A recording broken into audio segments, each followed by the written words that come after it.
आज की हमारी क्लास का जो लेक्चर रहने वाला है उसका नाम है मैट्रिसेस। हमने अभी तक इनवर्स ट्रिग्नोमेट्री फंक्शन के बारे में कॉन्सेप्ट, उसके फंडामेंटल और बहुत सारे क्वेश्चंस कवर किए थे। तो आज मैं आपके साथ मैट्रिसेस चैप्टर की स्टार्टिंग करने वाला हूं। सबसे पहले मैं आपको मैट्रिसेस की डेफिनेशन, उसके बाद मैं उसके टाइप्स और उसके बाद उसकी कुछ प्रॉपर्टी, देन उसके बाद हम उसके कुछ क्वेश्चंस करेंगे।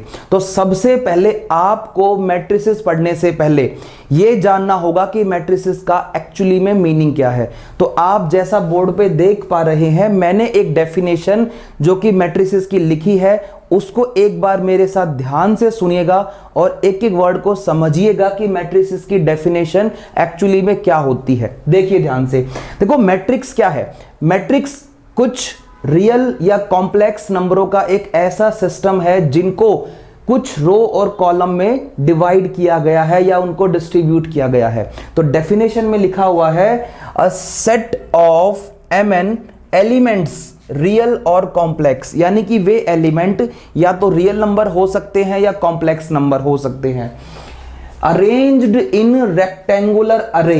रेक्टेंगुलर अरे का मतलब है कि जो उन नंबरों का मैनेजमेंट है वो एक इस तरीके से किया गया है कि वो एक रेक्टेंगल शेप को डिनोट कर रहे हैं। ऑफ m रोज, जो ये हॉरिजॉन्टल आपकी लाइन दिख रही है ये कहलाती है रो, और जो ये वर्टिकल आप लाइन देख रहे हैं ये कहलाते हैं कॉलम्स।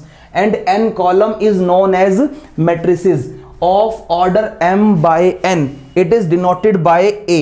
किसी भी मैट्रिक्स को हम अल्फाबेटिकली a b c से डिनोट कर सकते हैं और उनके जो एलिमेंट्स हैं उनको हम स्मॉल a b c से डिनोट कर सकते हैं। तो ध्यान से सुनिएगा, इस a11 का मतलब क्या है। ये जो आप फर्स्ट रो देख रहे हैं इसको हम बोलेंगे रो 1, इसको बोलेंगे रो नंबर 2, इसे बोलेंगे रो नंबर 3। तो इस तरीके से हमारी कुछ रो और कॉलम को हमने क्या किया, रेक्टेंगुलर फॉर्म में अरेंज कर दिया, और ये अरेंजमेंट जो आपके सामने है ये अरेंजमेंट मैट्रिसेस कहलाता है।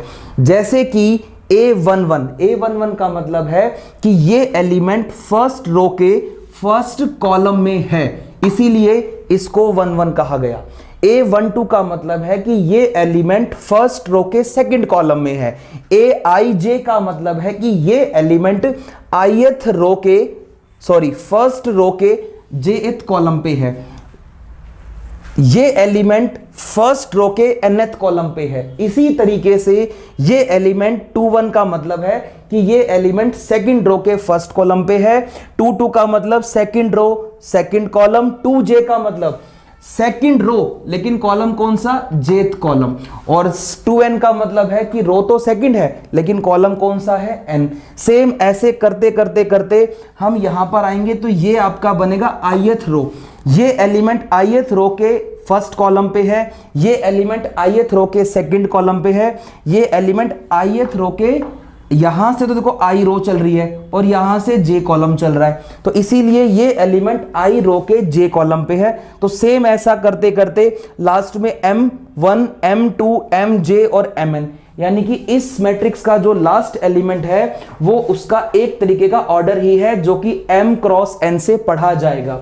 तो आप ध्यान से देखें, it can be also expressed in the form of aij m cross n, यानी कि जो ये aij है ये उस मैट्रिसेस का एक एलिमेंट है जिसमें ith जो है वो रो है और jth क्या है, कॉलम है।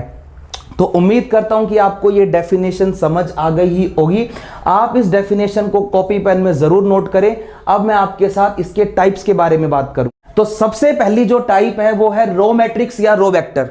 ऐसी मैट्रिक्स जिसमें केवल और केवल एक सिंगल रो हो और कॉलम कितने भी हो सकते हैं। डेफिनेशन आपके सामने है, when a matrix have only one row and any number of column. Example 2 3 -9। आप देख सकते हैं कि इस मैट्रिक्स में केवल और केवल एक सिंगल रो है और कॉलम्स की टोटल काउंटिंग 3 है, C1 C2 C3।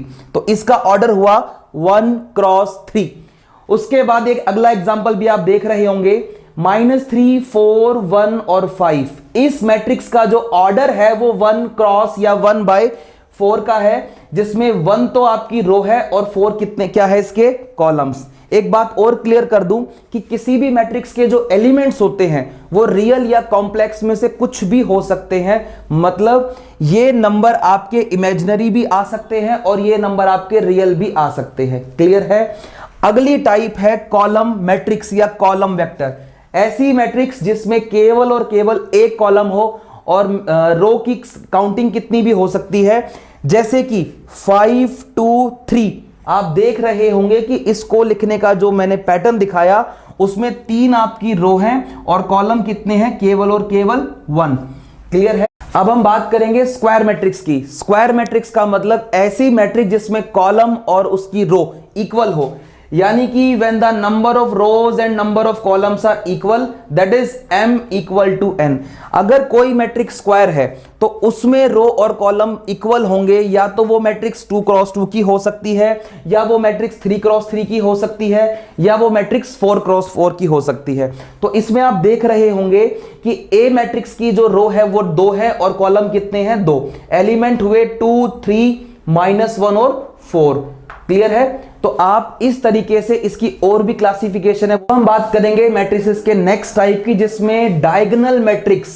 Diagonal matrix एक ऐसी मैट्रिक्स जो कि स्क्वायर मैट्रिक्स होती है, और वो डायगोनल तब कहलाती है जब उसके सारे वे एलिमेंट 0 हो जो उसके लीडिंग डायगोनल में ना हो।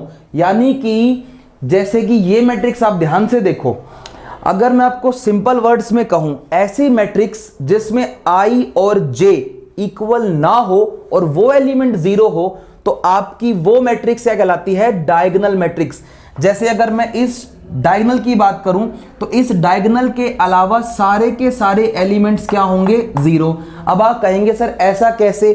अगर मैं इसका ऑर्डर पूछूं तो इसका ऑर्डर होता है A11। अब आप ये बताएं कि 11 में i और j तो सेम है, और इसका ऑर्डर क्या होता है, A12। तो जहां जहां इसका i और j सेम नहीं होगा, केवल और केवल वही एलिमेंट्स क्या होंगे, 0।